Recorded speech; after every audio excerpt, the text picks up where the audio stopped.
So here we go. Welcome today. How was lunch? It's good. What was the menu? No.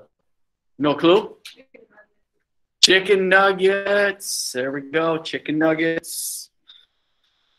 Awesome. I think my son was always good for like 2 or 3. Going back to servings of it, it seems like to get the chicken nuggets.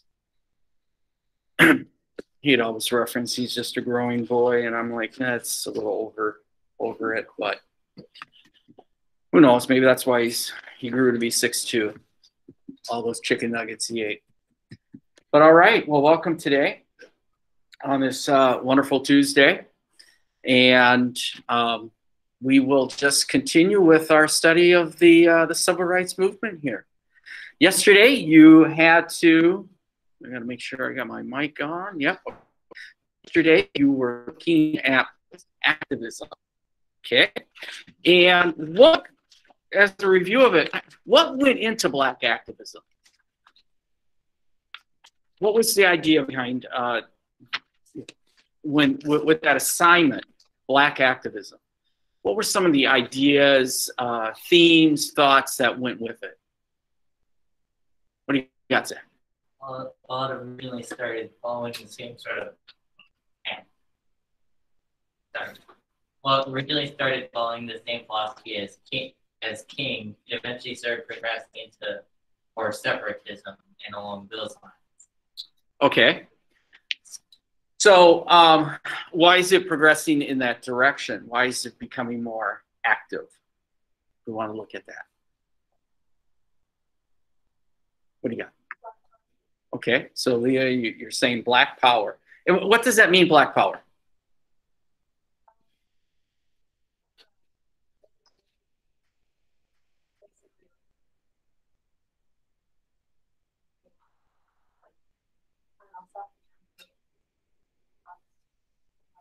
Okay, you know, self-determination, you could use that, and you could put that in there with Black power, the idea of they are going to be the vehicles for the change. They're going to create, they're going to determine their fate. They're going to take matters perhaps into their own hand. All right. So, you know, Black power, Black pride, Black nationalism, all is becoming kind of connected in this idea of Black activism. And you see the message of the civil rights movement is starting to splinter, and some of these groups that might have initially embraced nonviolence now has gone into that active self-determination or self-defense type mechanisms. So if we think about organizations, which organizations kind of embody this idea of Black activism, Black power, Black pride? What do we got? What kind of groups? Aaliyah? Black Panthers. All right. How is Black Panthers being portrayed? Let's look at that. How are they being portrayed? All right, I know we're near the end of the trimester, but we got to try to stay engaged here, people. Let's go. Leah?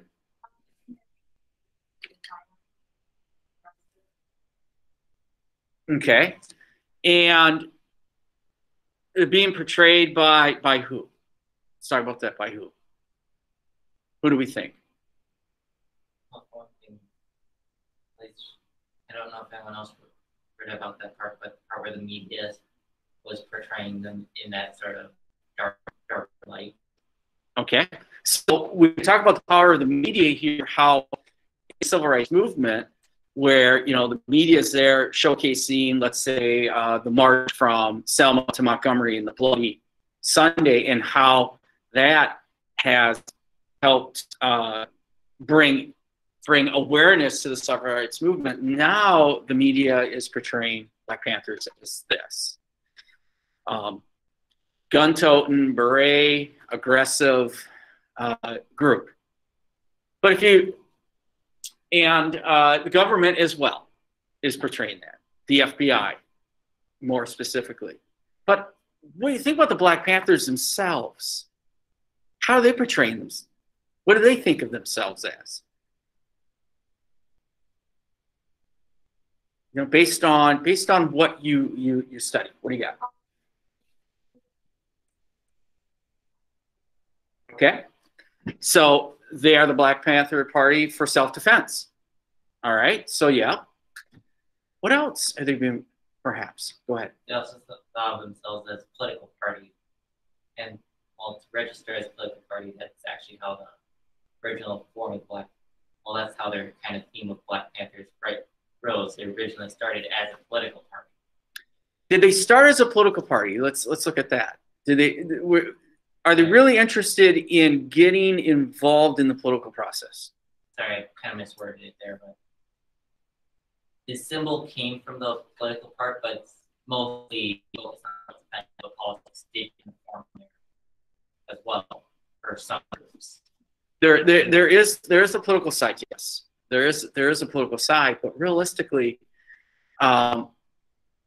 this Black Panther Party that was created for self-defense,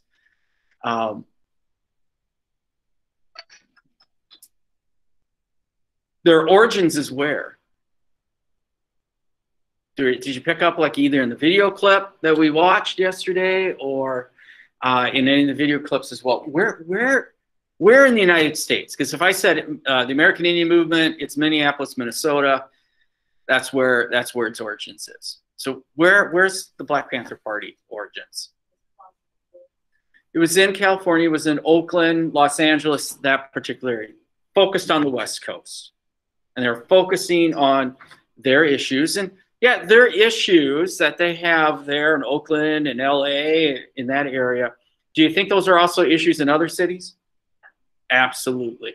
And there will be some chapters that are being created in some other places like Chicago, but it doesn't really form, Zach, into this big third party. You've got chapters out there. They had a 10-point program. They had a 10-point program. And Bobby Seeley, one of the founders of the Black Panther Party, would say, we're actually a social advocacy group focusing on social issues. All right. Now, Aaliyah had said, they're being portrayed as, some violent group. But if you look at the 10-point program, one of their program points is free breakfast. Free breakfast. And you think about something as free breakfast. Is that something that we do today? Could you in schools have free breakfast? Absolutely, you could. And what's the thought process behind that? Let's think about that. What's the thought process behind that? Free breakfast.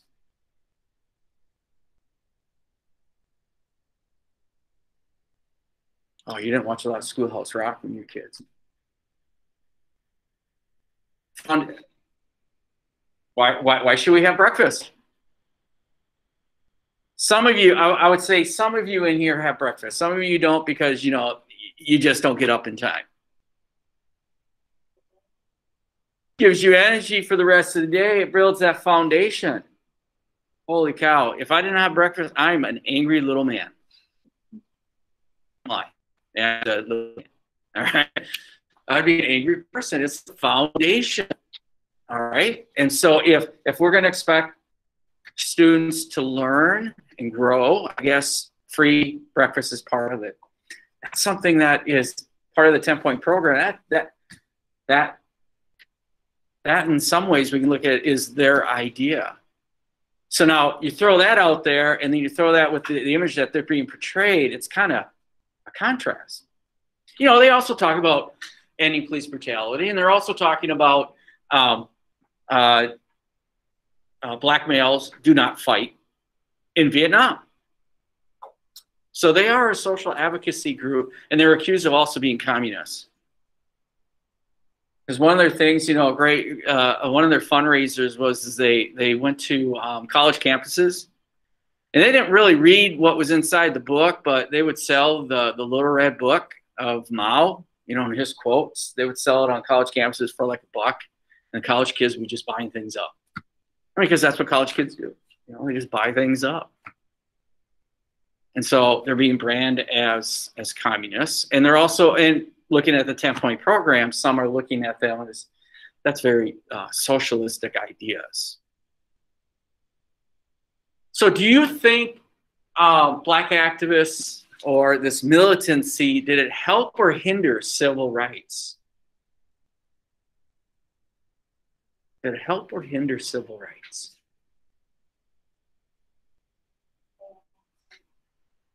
Well, you know, that's safe route. So if you say there's not a clear answer, my response would be why?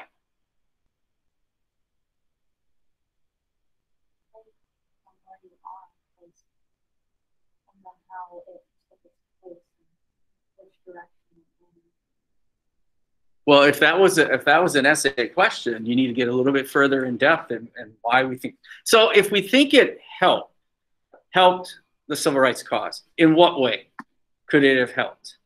All right, maybe that's how we can frame it. Annie, is in what way did the militancy, Black activism, help civil rights? What we got, Kate?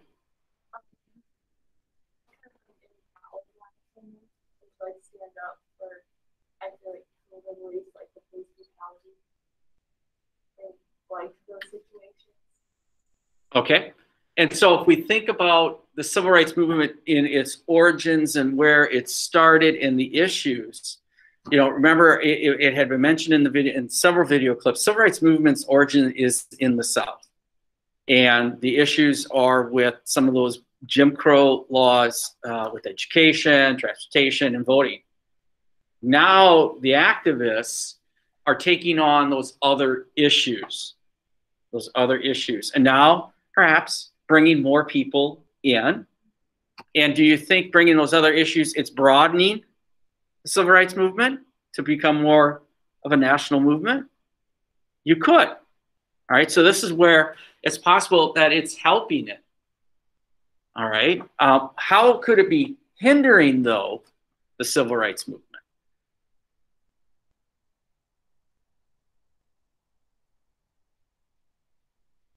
What do you got to say? It kind of gives it the negative PR. Okay. Now, pretty much seeing a more militant organization media kind of lives for that in some cases. Media is pretty much have a heyday about what's going on, and normally that will kind of divide the public. It kind of starts removing that moderation. Okay. So it's creating a larger rift. Absolutely. Absolutely. So the image that's being projected, the media, it's picking up on it, that militancy side, and it is creating division. Now, let's talk in here. It is the 1960s and early 70s. Is the United States already divided? And that's a heck yeah. You know, we could throw some other colorful words in there, but yes. The United States is a very divided country at this time. And we think today we are divided. All right. Let's go back to the 1960s and we can really see division as well. This identity politics is being divisive. So that can hinder the civil rights movement. And what are the tactics that some of them are using? Could that hinder? Because if you look at, again, why did people gravitate towards Martin Luther King Jr. and his methods? Because they were rather nonviolent. And which part of America did Martin Luther King Jr. win over to get behind civil rights? Let's talk about that one. You got more white people, and I guess today, you know, we might say those that become allies or they've become woke in some ways. brought in. It's middle America. White middle America was brought in. Now the militancy is probably pushing that core away. So this can help and it can hurt the civil rights movement. It just like any of these groups, though, American Indian Movement, the Black Panther Party, and this will be my last point, it did spark cultural awareness. And we see that develop and grow. And that's got to be a positive as well out of it. American Indians began to use words like sovereignty, Indian nation, referring to themselves as part of tribes and clans again. And here for African Americans in the United States, they are becoming more connected to their roots as well, and cultural customs and traditions. One tradition that was created during this time period out of the cultural awareness and Black activism is Kwanzaa. That is uniquely developed at this time.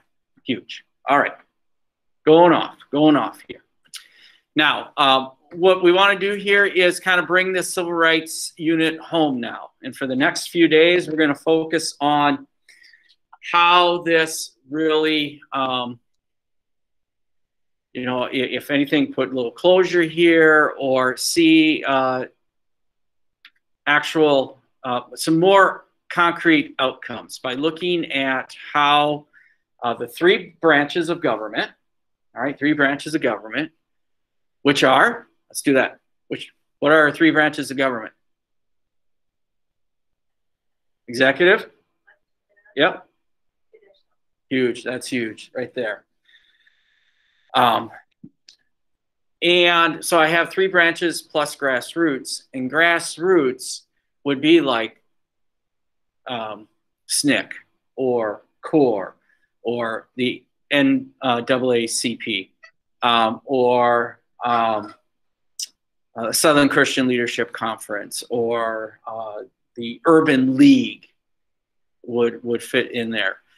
These grassroots organizations, all of them combined with the three branches, are going to create some pretty credible changes here. I have a video clip here that highlights how the legislative, the executive, and grassroots, if they are working together, they can create change. And before we'll watch this video clip here. That kind of looks back on Mississippi Freedom Summer Project. All right, so let's take a look at this.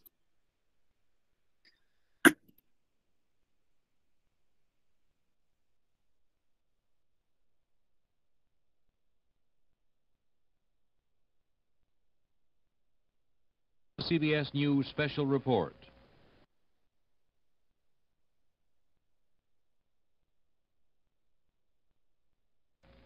The Search in Mississippi, with CBS News correspondent Walter Cronkite.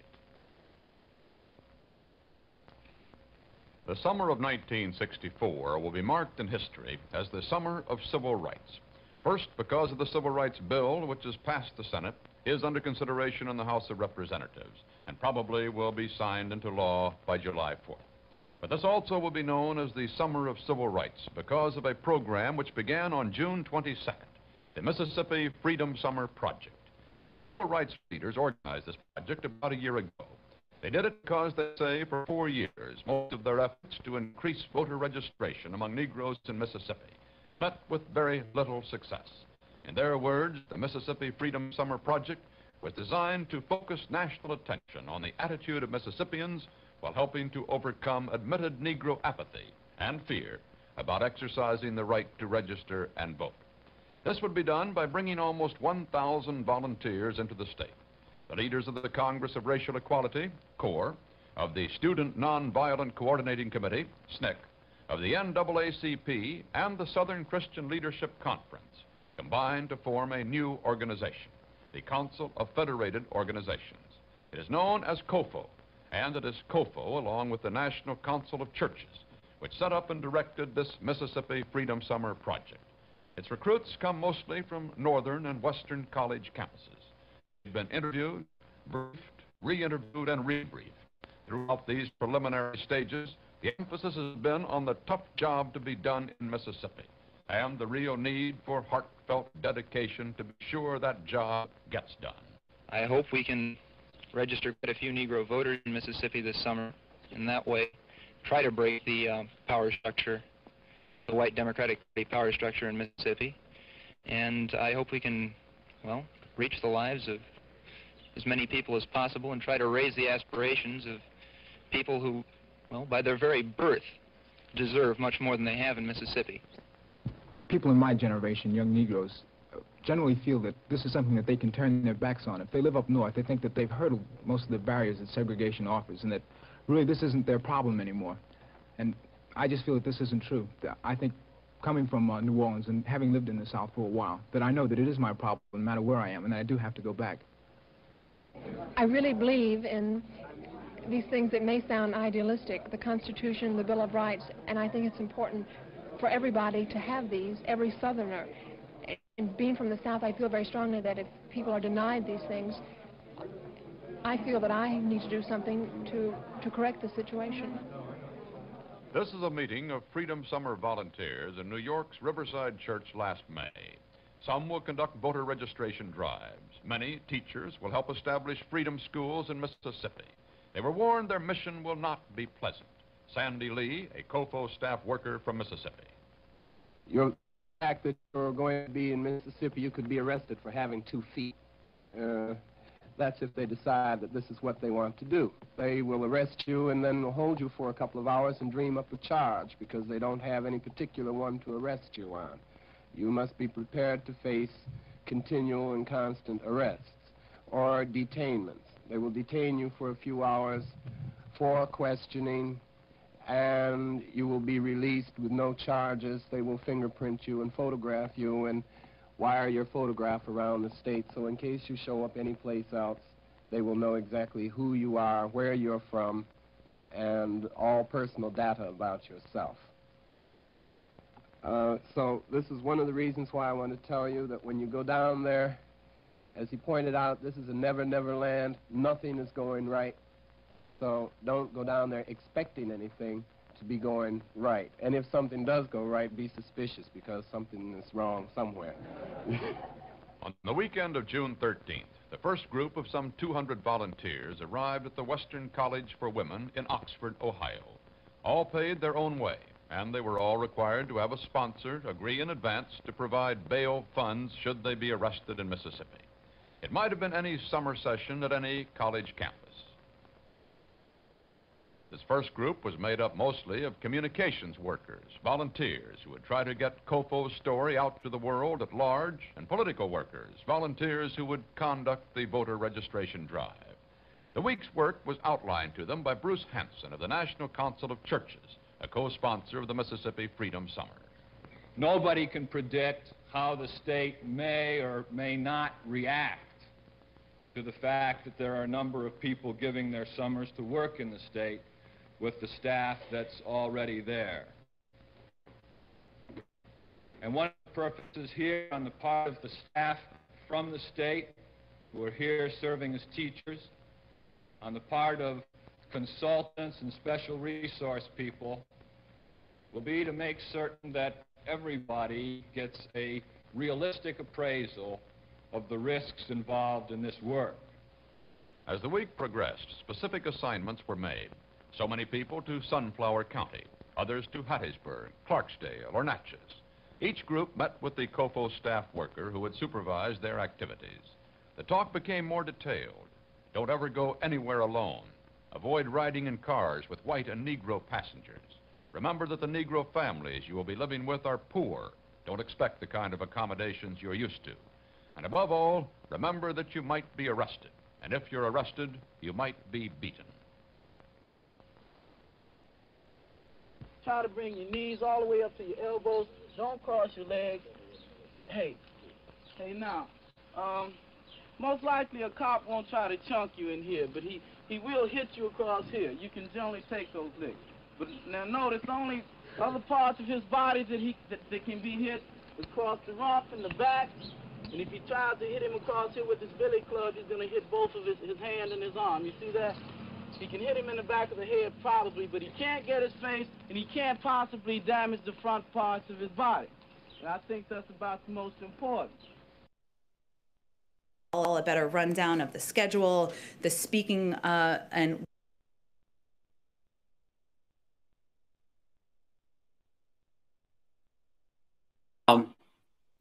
so what's your thoughts on that? You know, seeing how the training was occurring for Freedom Summer.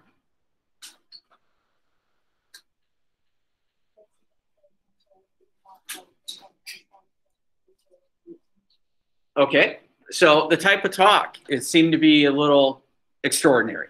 Absolutely. All right, it's the United, you know, we look at it, the fact is it's in the United States. All right, what else?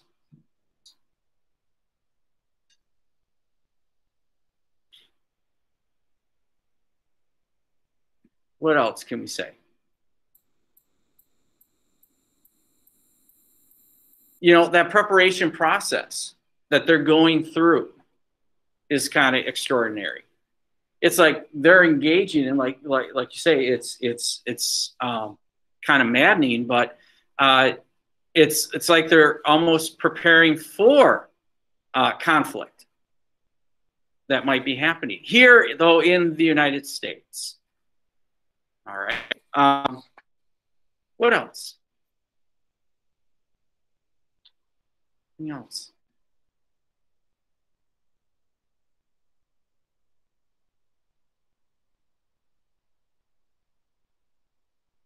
We look at that clip as well, it highlights the amount of different organizations that are involved, that have had at certain times played a role in the civil rights movement. But here, Mississippi Freedom Summer looks to be a very, least on surface, it looks like it's a coordinated effort that the organizations are using their resources and their know-how, their power together for Freedom Summer, which is all about getting people the right to vote. And voting is the critical piece here. Because if you can vote for the local sheriff. If you can vote for laws that will impact your life. If you can vote, you get on a jury. So voting is very important. And laws had already been passed in order for people to vote, but still it's just a matter of getting them to register. That's huge. That is important. Okay? So with that, we want to see how this goes more in action here. And so let's take a look at this last activity for this trimester, 3 branches of government. Let's see if you can get into Schoology. I know we've had some issues. All right, see if you can pop into Schoology. All right. And this can be done solo or with Historical Buddy. And I actually encourage you to have a Historical Buddy on this one if you can. And this activity is summative, so this is the final summative, and I see it. So I think this will be like our 4th one of this trimester, and it'll be due Thursday. Are we able to get in? The only reason I'm able to get in is I had these things open. I myself have had some issues. All right, so we talk about 3 branches plus grassroots, or we can talk about 4 branches contribution to the civil rights movement. And Ms. Seiden and I, we kind of refer to it as this because a few years ago, Masai and I and several other of our colleagues here at Park High, we attended a year-long or a session that started in September and went all the way through May, and it was we met a couple times a month, focusing on various issues related to African American history. It was put on by a professor from the University of Minnesota, Dr. Mays, Dr. Keith Mays, and we talked about, you know, if civil rights is going to be successful, it needs to have more than one branch being engaged in it. So if we look at voting rights, those measures are passed because there are more than just one branch engaged. You had the presidency willing to take on the issue, and then you had the Congress willing to pass the issue. The Supreme Court has already been involved as well in striking down some of these segregation laws about voting, and the grassroots is pushing it. So all of it is in connection here. All right. So what your goal here is to identify what the four branches did or didn't do to the civil rights movement. And we have them highlighted here. We got the executive, judicial, legislative, and then here's the grassroots. All right. So you notice that we have some questions here. So you should do this with a historical buddy. It'll be helpful. If you don't, that's fine. You can do it solo. It's just put a little bit more work on it. Can be done electronically or paper. But if you're going to do it on paper, this is due Thursday, so you're going to probably have to take some snapshots of it and submit it. Decide which of the social media platforms you want to use here: Snapchat, Twitter, Instagram, Facebook. Instagram might give you a little bit more play with words. Facebook as well. Twitter and Snapchat is more of just visuals anyhow with that. Twitter, you're kind of limited with your posts because Twitter has so many characters that you can use. Instagram, you get a little bit more plain. Facebook, a little bit more as well. Okay? And so you can see down here kind of like the templates. All right, got some templates there. So decide, you do that. Imagine that all these modes of social media were available in the 1950s to the 1970s. All right, we got to imagine that. Back then, you had the payphone, you had the camera, you had news media, all that stuff, but you didn't have these social media pieces. We got to think about it, though. Each branchless bill has two main questions, with the exception, you can see, of the grassroots. Right?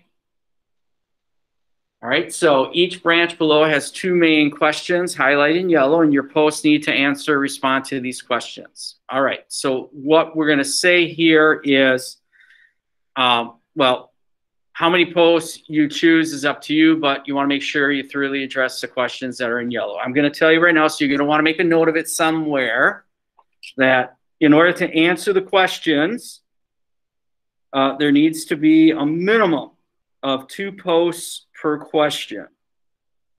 All right, minimum of 2 posts per question.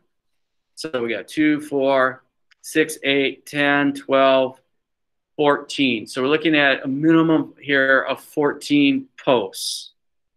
Okay, how you integrate that information in your posts is up to you, but again, a minimum of 2 posts per question. And what will help me through this process, because as I correct it, I highly recommend that you number these questions. So like, how do presidential order actions show progression? That's like question 1. Question 2 are, what are the examples? Question 3 would be, how do court orders? Question 4 would be, what were the rulings? So if I look at a post, I know which question. So it would be helpful too on your post that you kind of, this is like question number 4. Or make a reference, put a number somewhere that I know in my head. You got to help me out. Give me some context clues. All right. Now you can see that there's a lot of names and events to look for help to answer these questions. So again, talk about Roosevelt, Executive Order 8802. Truman, Eisenhower, Kennedy, you can see their actions are getting a little bit more, and Johnson, some more as well. And so you can see early on the presidents, they're doing things through executive orders primarily because they're dealing with a very divided Congress, a Congress where what we might say segregationists or Dixiecrats are pretty powerful. All right, and then you see judicial. Again, some of these, we know these Supreme Court cases because we dealt with them already. So we're revisiting it. Some of these legislative ones, we've seen them, we're revisiting. These go all the way back to the Reconstruction Unit. All right, 13th, 14th, and 15th Amendment. Let me see if you remember. 13th Amendment does what?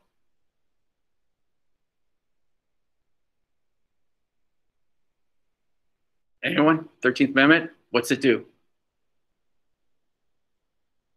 Oh, man. It's got a shot in the heart here. Outlaws what? There you go. Bingo. Outlaw slavery. All right. 1865. That's the end of the Civil War. All right. Context. All right. Sorry. That didn't mean to put you guys on the spot. Guys and gals on the spot. And then here at the grassroots, you got all these different organizations, but here are some things that they are actively involved in and who some of their leaders are. Okay? So that's important. And then, of course, you know, we've got a nice little BHQ there as well. Always have those. Okay. So that is a lot aggressive, but that's Messiah and I. We are aggressive. Okay. This little bit right here, list of resources. If you click on it, it's something that was created for us by Miss Werner Thomas. However, I would say you can use it, but she got very aggressive on it as well, and there could be a lot of layers to it. So maybe your first stop should be just GTS in it. All right, that could be your first one. And if you don't know what GTS is, you haven't picked up on it, just Google that stuff. All right, Google it. All right, woof. Thoughts, questions, or concerns? Things that need to get clarified. And if you are going to do it on paper, I do have paper back there you can use. Thoughts, questions, or current concerns? To slug away at it. Who you might work with.